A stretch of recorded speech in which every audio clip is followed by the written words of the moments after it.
कधीच नाही विचार केला होता. एक्सपेक्टेड नव्हतं मला, महाराष्ट्राला, आतल्या कंटेस्टंट्सला पण. सो येस, मी अशीच आहे.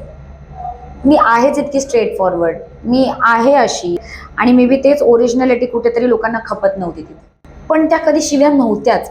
त्या खूप बेसिक गावाकडची गावठी भाषा होती, ज्या गावठी भाषेला शिव्याचं एक दर्शवलं गेलं. आय थिंक शेवटचे 2 आठवडे मी गेम चेंज केला, जिथे मी माझा ओरिजिनल फ्लेवर होता तो कमी केला होता आणि मी सॉफ्टनेसकडे वळत होते. ही फेक करते, ही अख्खी पर्सनॅलिटीच तिने नवी रचवली आहे आणि ती प्रत्येक आठवड्यात ती पर्सनॅलिटी बदलत जाते गेम. लोक तिथे पिकनिकच मनवायला आले होते. ते जे बाकीचे तन्वीला आम्हीच काढलं. तन्वीने किती जरी बोललं तरी तन्वी स्वतः तर मग विषयाला लवकर बाहेर पडलं. नमस्कार, सामना ऑनलाईनच्या विशेष कार्यक्रमात आपलं स्वागत. आज नुकतंच बिग बॉसच्या घरातून एक शॉकिंग एविक्शन झालं आहे. बिग बॉसच्या घरात पहिल्या दिवसापासून चर्चेत असलेली रुचिता घरातनं बाहेर पडली आहे. रुचिता ही टॉप 5 कंटेस्टंट मानली जात होती, पण आज ती घराच्या बाहेर आहे. जाणून घेऊया तिचा प्रवास. हाय रुचिता. हॅलो. काय म्हणशील, कसा प्रवास तुझा असा संपेल असं वाटलं होतं? कधीच नाही विचार केला होता. सुरुवातीच्या 2 आठवड्यांमध्ये वाटलं होतं की दुसऱ्या आठवड्यात जाईल राधाच्या ऐवजी, पण जेव्हा नाही गेले तेव्हा माझा कॉन्फिडन्स कुठेतरी बूस्ट झाला होता. आणि जी 8 आठवड्यांचा माझा प्रवास होता त्यानुसार मला वाटलं होतं की मी टॉप 5 पर्यंत, ॲटलिस्ट टॉप 6 पर्यंत जाईल. एक्सपेक्टेड नव्हतं मला, महाराष्ट्राला, आतल्या कंटेस्टंट्सला पण. सो येस, शॉकर होता खूप. ओके, तू पहिल्या दिवशी आलीस, दुसऱ्या दिवशीपासून भांडणाला घरात सुरुवात झाली. तर गेल्या सीझनमध्ये जान्हवी आणि निकीचा देखील ही स्ट्रॅटेजी होती. त्यांनी देखील भांडणाला सुरुवात केली होती. तू त्यांची स्ट्रॅटेजी फॉलो केलीस, काय म्हणशील? मी कोणाची स्ट्रॅटेजी फॉलो नाही केली, कारण की ते मला दिसत होते की ते लोक तसे नाही आहेत. ते लोक जसं दर्शवत आहेत. मी अशीच आहे. मी आहेच इतकी स्ट्रेट फॉरवर्ड. मी आहे अशी की मी बेधडकपणे बोलते, मी रोकटोकपणे बोलते. ते लोक काहीतरी एक वेगळं क्रिएट करण्याचा प्रयत्न करत होते, पण मी कधी क्रिएट नाही केलं. मी जशी आहे तशी राहिले आणि मे बी तेच ओरिजिनॅलिटी कुठेतरी लोकांना खपत नव्हती तिथे. ओके, पण तुला असं नाही वाटत की नॅशनल टेलिव्हिजनवर एकदम ते टवळे असे शब्द वापरणं थोडं तुला महागात पडलंय? हे नॅशनल टेलिव्हिजनवरती मूवीज पण येतात ज्याच्यामध्ये असे शब्द असतात आणि तेच शब्द लोक खूप आवडीने स्लँग्स म्हणून ऐकतात. हे नॉर्मल ऑडियन्स त्यांच्या गावाकडे सुद्धा बोलतात. हे स्लँग्स आहेत, त्याच्यामध्ये जर का शिव्या असत्या तर सेन्सर बोर्डने ते अप्रूव्हच नसतं केलं, त्यांनी बीप टाकायला लावले असते. किंवा चॅनलच शिव्या होत्या म्हणून जर का शिव्या असतात तर त्यांनी कापल्या असत्या, बीप टाकल्या असत्या. पण त्या कधी शिव्या नव्हत्याच. त्या खूप बेसिक गावाकडची गावठी भाषा होती, ज्या गावठी भाषेला शिव्याचं एक दर्शवलं गेलं. ओके, पण तू सुरुवातीपासून एकदम तू जशी ओरिजिनल तुझी भाषा गावाकडची, तू एक गावाकडच्या स्टाईलमध्ये तू राहिलीस, मर्दानी खेळ वगैरे, इतकं असं तू ओरिजिनॅलिटी आणून सुद्धा तू घराच्या बाहेर पडलीस. असं का झालं, असं का वाटतंय? आय थिंक शेवटचे 2 आठवडे मी गेम चेंज केला, जिथे मी माझा ओरिजिनल फ्लेवर होता तो कमी केला होता आणि मी सॉफ्टनेसकडे वळत होते. मी नॉर्मलसी, ह्युमरकडे वळत होते, सरकॅझमकडे वळत होते. आणि त्याच नॉर्मलसीमध्ये मी नॉमिनेशन टास्कसुद्धा पार पडले, जिथे मी तन्वीशे किंवा आरबीशे जे माझे रायव्हलरीज होते मी सॉफ्टन केले होते. मी डायनामिक्स चेंज करत होते. मी कुठेतरी माझ्या रायव्हलरीज तिथून संपवून मी कुठेतरी एक मैत्रीचा हात पुढे वाढवत होते. आय थिंक ते चुकलं माझं. ते जर का मी माझाच ओरिजिनल फ्लेवर कंटिन्यू केला असतं तर मे बी राहिले असते. ओके, घरात विशाल आधी तन्वीसोबत अटॅच होताना दिसला, नंतर तन्वीने त्याचं लाईन चेंज केली, तो तुझ्यासोबत अटॅच झाला. तुला असं वाटतं का विशाल लव्ह अँगल खेळून पुढे जातोय? विशालने दोघींसोबतही लव्ह अँगल खेळला नव्हता. विशालला कळलं होतं की तन्वीची पर्सनॅलिटी अशी आहे की अकॉर्डिंग टू हर सगळेजण तिला ट्रॉफी द्यायला आले. एव्हरीथिंग रिव्हॉल्व्स अराउंड हर. तिच्यासाठी पूर्ण बिग बॉसच भरवलं गेलंय तिला ट्रॉफी देण्यासाठी. आणि हे घरातल्या खूप लोकांना कळलं होतं. हे राधाला नोटीस झालं होतं, अनुश्रीला नोटीस झालं होतं, रोशन दादाला नोटीस झालं होतं, मला नोटीस झालं होतं, विशालला नोटीस झालं होतं. आणि त्याच्यामुळे कुठेतरी आम्ही तिला तेवढं इम्पॉर्टन्स देणं बंद केलं होतं. कारण जेव्हा ती टोळीमध्ये कोण होते ना, आम्ही बसायचो, कधीच कोणाचे दुसरे विषय नसायचे. तन्वीच्या इर्द गिर्दच स्टोरी घुमत राहायची. मग आम्ही इथं काय करायला आलोय? आम्ही तुला जिंकवायला नाही आलोय. तुला कॅप्टन्सी द्या, तुला उमेदवारी द्या, तुला नॉमिनेशन पासून वाचवा, तुझ्यासाठी कॅप्टन्सीला लढा, तुला प्रायोरिटीवरती ठेवा. तन्वी तन्वी तन्वी करायला नाही आलोय. आणि त्याच्यामुळे कुठेतरी आम्ही सगळ्यांनीच बॅकस्टेप घेतला होता. तो ठळकपणे फक्त विशालचा आणि माझा दिसून आला, कारण की आम्ही खूप स्ट्रॉंग ओपिनियननी होतो की आम्हाला नाही पाहिजे. आणि कुठेतरी ते लोकांना वाटलं, पण आम्ही याच मतावरती होतो की here nothing revolves around you. आम्ही तुला ट्रॉफी द्यायला नाही आलोय, आम्ही तुला जिंकवायला नाही आलो. ओके. तन्वी काही अंशी तान्या मित्तल सारखी खेळते का, साड्या नेसून एकदम अशी ती बहू टाईप, असं काही खेळलंय का तिचं? कॅरेक्टर आहे ते दुसऱ्या आठवड्यापासूनच आहे. पहिल्या आठवड्यात ती जी होती ती खरी होती, पण त्याच्या दुसऱ्या आठवड्यापासून तिने जे प्रॉपर सुनबाई कॅरेक्टर पकडलंय, सत्यतेची मुहूर्त, आणि मी लाईन क्रॉस नाही करणार, आणि angry young women with limits, with माणुसकी आणि विथ मॉरली राईट नेचर, हे खूप खोटं आहे. आणि तानिया मित्तल तिच्या रील्सवरती वगैरे अशी होती. आय थिंक तानिया मित्तल होतीच तशी. ही फेक करते, ही अख्खी पर्सनॅलिटीच तिने नवी रचवली आहे, आणि ती प्रत्येक आठवड्यात ती पर्सनॅलिटी बदलत जाते गेमनुसार. आणि मला नाही वाटत की कुठल्याही माणसाची पर्सनॅलिटी एका आठवड्याला बदलू शकते. ती जर का तुम्ही बदलताय तर तुम्ही फक्त कॅरेक्टर्स बदलताय, तुम्ही पर्सनॅलिटी नाही आहे तुमची ती रिअल. ओके. टोळी जेव्हा फॉर्म झाली तेव्हा तुम्ही सगळे स्ट्रॉंग कंटेस्टंट एका बाजूला होता आणि जे कमी दिसणारे वीक कंटेस्टंट एका बाजूला होते. असं असतानाही टोळी टिकून नाही राहिली, याचं कारण काय? असं काही नव्हतं की सगळे स्ट्रॉंग कंटेस्टंट एका बाजूला होते. आमच्यामध्ये लोक होती जी स्ट्रॉंग ओपिनियनवाली होती, पण तिकडे पण लोक होती. राकेश बापट, दीपालीताई, दिव्या, अजून भरपूर लोक होते, सचिन दादा, सागर दादा, करण, हे सगळे लोक होते तिकडे. पण आम्ही स्टार्टिंगपासूनच क्लिअर होतो. आम्ही डे 1 पासून गेम खेळायला सुरू केला होता. लोक तिथे पिकनिकच मनवायला आले होते. ते जे बाकीचे 12 लोक साईडला राहिले होते ते डे 1 पासून, तुम्ही बाहेर काय करता, आम्ही इथं फिरायला गेलो, आमचं लोणावळा, खंडाळा, महाबळेश्वर, त्यांचं तेच चालू होतं.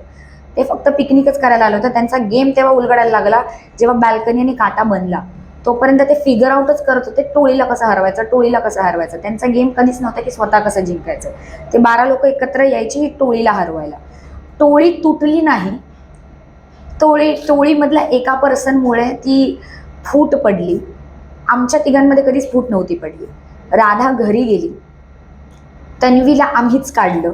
तन्वीने किती जरी बोललं तरी तन्वी स्वतः एक्झिट नाही झाली. तन्वीला आम्ही काढलं, कारण की आम्हाला दिसत होतं की इतकं डॉमिनन्स आणि इतकं तिच्या अवतीभोवतीचा खेळ आम्हाला नाही खेळायचा. राहिला प्रश्न, अनुश्री डे 1 पासून क्लिअर होती. मी कितीदा विशालला बोलले होते आणि रोशन दादाला बोलले होते की अनुश्री कधी पण फ्लिप करू शकते. फक्त आम्ही बघत होतो अनुश्री कधी फ्लिप करते. सो आमच्यासाठी ते काही शॉकर नव्हतं. ओके. अनुश्रीबद्दल काय सांगशील? अनुश्रीचा गेम कसा वाटतोय तुला? माझ्यासाठी खूप जेन्युइन होती ती. खरंच ती घरामध्ये जर का ती कोणासाठी कन्सर्न होती, ती जेन्युइन होती, ती माझ्यासाठीच होती. बाकी ती सगळ्यांसोबत खेळच खेळते.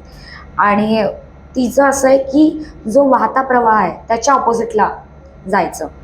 सो तीच डे 1 पासून तिचा तोच गेम होता, पूर्ण घराच्या अगेन्स्ट. मग ती चोरी असो किंवा मी अशीच आहे, मी मेरी जीप लपला पाई मैंने कर लिया, तो वाला नेचर असो, किंवा काही जरी झालं तरी घराच्या अगेन्स्ट.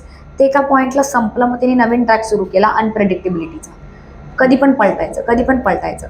आता असं होतं ना की तुम्ही इतक्या वेळा लांडगाला करताना की तो लांडगा आला तर ते पण बोर व्हायला लागतं आणि लोकांना कळायला लागतं की आता लांडगा नाही येते.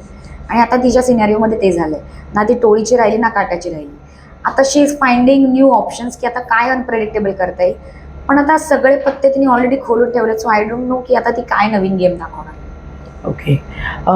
तुला विशालबद्दल काय वाटतंय? काय विशाल जाईल पुढे ही स्ट्रॅटेजी घेऊन? विशाल जर का खचला नाही तर तो खरंच पुढे जाईल. पण विशाल जर का अडकून राहिला, रोशन दादा गेलाय, मी गेलाय त्या दुःखात, तर मग विशाल लवकर बाहेर पडेल. ओके. राखी सावंत ही जी जेव्हा आली तिने तुला खूप टार्गेट केलं. म्हणजे घरात सर्वात जास्त वाद तिचे तुझ्यासोबत झाले. पण जेव्हा तू एक्झिट झाली तेव्हा विशालसोबत सर्वात जास्त ती हर्ट झाली. त्याविषयी काय सांगशील? कसं तुमचं रिलेशन कसं चेंज झालं? ती जेव्हा आली होती, आय थिंक ती हे डोक्यात घेऊनच आली होती की रुचिता नावाची पोरगी भेटेल, तिला जिथे भेटेल तिथे टार्गेट करायची, नाही भेटली तरी तिला शोधून आणेल, मग तिला टार्गेट करायची. तिने इतकं टार्गेट केलंय की त्याला प्रमाण नाही. ती इतकी घाणेरड्या लेवलवर बोलली की त्याला प्रमाण नाही. पण तिला माहित नव्हतं की समोर रुचिता उभी आहे. I can take it positively and I can fight back. तिला ते जेव्हा कळलं की मी रडत नाहीये, मी लढतीये तिच्याशी, तेव्हा तिला तो माझा कुठेतरी फायटिंग नेचर आवडला. ती कितीदा विशाल आणि ते ऑफकोर्स बाहेरनं फ्रेंड्स आहेत, ती बोलली पण होती की मुझे ये लड़की बहुत पसंद आहे आणि मी बाहेर जाऊन हिला पर्सनल लेवलवरती मी ट्राय करणार आहे हिच्यासाठी. ती नेहमी बोलायची की मला तुझ्यामध्ये छोटी राखी दिसते, तू जितकी कष्ट करतेयस या शोसाठी, तू जितकं कॉन्टेंट देतेयस, तू जितका दिवस सकाळी उगवल्यापासून ते संपेपर्यंत तू फक्त बिग बॉसचा विचार करतेस, मला कुठेतरी माझी झलक तुझ्यामध्ये दिसते. सो तिचा एक सॉफ्ट कॉर्नर माझ्यासाठी जनरेट झाला होता आणि विथ टाईम आम्ही क्लोज झालो होतो. विथ टाईम सगळं जे ती मला टार्गेट करत होती ते ती कुठेतरी सॉफ्टन झाली होती की नाही बाबा, तू तू भिडते, तू भिड, मी तुझ्यासोबत आहे. ओके. तुला काय वाटतं कोण असतील घरातले 5 टॉप सदस्य? विशाल जर खचला नाही तर विशाल, अनुश्री, न काय करता आरबी, तन्वी आणि राखी. ओके. आरबी असं काय करतो की तो तुमच्या टोळी टाटा या कुठल्याच टीमला आवडत नाही, असं काय तुमचं आरबी? तो काहीच करत नाही हा मुद्दा आहे. तो दाखवतो मी खूप काय करतोय, पण तो काहीच नाही करत. काही लोक असतात जे जेन्युइनली करतात आणि त्यांचं दिसत नाही, आणि काही लोक असतात जे काहीच करत नाही पण बोलतात मी हे केलंय, मी हे केलंय, मी हे केलंय, मी हे केलंय. त्यातला आरबी येतो. त्याच्यामुळे असं होतं की ना तो टास्क खेळतो पण सगळं इझिली पदरात पडतं. टास्क आम्ही जिंकलो तरी ट्विस्ट असा येतो की त्याच्या पदरात पडतो. सो ते असं होतं की हातपाय न चालवता सगळं पदरात येणं, त्याच्यामुळे ते कुठंतरी खटकतं. ओके. घरात तुला आता नवीन जे वाईल्ड कार्ड कंटेस्टंट आल्यात त्याच्यापैकी कोण वाटतं पुढे जाईल? संकेत वाटतो, संस्कृती जाम डम वाटते आणि रेवा कन्फ्यूज वाटते मला. ओके. सो रेवा भावनिक आहे पण तिचं असं आहे की तिचे, मला असं वाटतं तिचे वीकनेसच तिचे भावना आहेत. कारण की खूप लवकर ती गिवअप करते आणि खूप लवकर रडायला लागते, विच इज गुड. रडणं चुकीचं नाही आहे, पण त्या घरामध्ये अशा लोकांना कच्चं खाऊन टाकतात. त्याच्यामुळे मला असं वाटतं ते खूप कन्फ्युज कॅरेक्टर या सिच्युएशन. ओके. तुला जर घरात परत जायची संधी मिळाली तर तू काय बदल घडवशील स्वतःमध्ये? मी ओरिजिनल फ्लेवर घेऊन इंडिव्हिज्युअल राहण्याचा प्रयत्न करेल. मी कुठेही सॉफ्टन होणार नाही. आणि मला माहिती आहे लोकांना मी जशी आहे तशीच आवडते आहे. लोकांनी मी जशी आहे तसं मला आता ॲक्सेप्ट केलेलं आहे. सो मी तोच ओरिजिनल फ्लेवर घेऊन शब्द कुठेतरी कंट्रोल करून मी इंडिव्हिज्युअल घेईन. ओके. शब्दांसाठी जर तू आता म्हणाली शब्द कंट्रोल करशील, शब्दांवरनं तुला पहिल्या दिवसापासून भाऊ सांगत होते, असं नाही वाटत की तुझं पहिल्या दिवशी किंवा पहिल्या आठवड्यातच ते ऐकलं असतंस तर तू अजून लांबपर्यंत खेळत असतेस? मला कधीच पहिल्या दिवसापासून शब्दांवर नाही बोललं गेलं. मला पहिल्या आठवड्यामध्ये आवाजावरनं बोललं गेलं होतं. जे बोलले ते नॉईस आहात तुम्ही, तुम्ही बड्या बड्या डायलॉग मारता, हे पहिल्या आठवड्यात बोललं गेलं. दुसऱ्या आठवड्यामध्ये चल हाटवरनं बोललं गेलं, डिलीट केलं. तिसऱ्या आठवड्यामध्ये थुंकण्यावरनं बोललं गेलं, डिलीट केलं गेलं. मग भाज्यांची नावं आली, तिथून तो प्रवास सुरू झाला. सो पहिल्या दिवसापासून नव्हतं. जे भाऊ बोलत होते ते मायनस होत होतं, पण ते कुठेतरी डायव्हर्ट करण्याच्या नादात ते मायनसून काहीतरी ॲड होत होतं. सो जे भाऊ बोलत होते ते ऐकत होते, पण काहीतरी दुसरंच ॲड होत होतं. कारण की ते फ्रस्ट्रेशन कुठूनच निघत नव्हतं, ते कुठून तरी काहीतरी बाहेर पडत होतं. सो आय थिंक भाऊचं ऐकत होते, पण त्या ऐकण्याच्या नादात बाहेर काहीतरी ॲड होत होतं. ओके. शेवटच्या क्षणी तू असं थोडंसं घरात एक हॉटनेस आणलास तुझ्या अटायरवरनं. घरात एक सुंदर मुलगी फिरताना दिसत होती, तर ते स्टार्टिंगपासून तू का नाही फॉलो केलेलंस? स्टार्टिंगपासून नाही केलं का मी फॉलो? म्हणजे नंतर नंतर तू खूप सुंदर दिसायला लागली होतीस. हो का? मे बी मला फॅशनचं थोडंसं नॉलेज यायला लागलं त्या लोकांसोबत राहून राहून. कारण की मी जशी बोलले मी थोडी आहे टॉम बॉयश. तर मी जेव्हा घरात गेले होते तेव्हा मला खूप बेसिक नॉलेज होतं. तिथे गेल्यानंतर मला भरपूर लोक सांगत होते. विशाल सांगायचा, सोनाली होती तेव्हा सोनाली गाईड करत होती, अनुश्री सांगायची, दीपालीताई हेल्प करायची. तर मे बी या लोकांच्या गायडन्समुळे तर कुठला तरी तो टॉमबॉय रुचिता कुठेतरी एक गर्ली रुचिता बनत होती. तर मी बोलले पण होते की माझी आई बोलेल दीपालीताईमुळे लेकाचा लेक झाली. सो आय थिंक या लोकांच्या गायडन्समुळे कुठेतरी ते वळत होते. ओके. चालेल रुचिता, तुला पुढच्या तुझ्या कारकिर्दीसाठी शुभेच्छा. Thank you so much.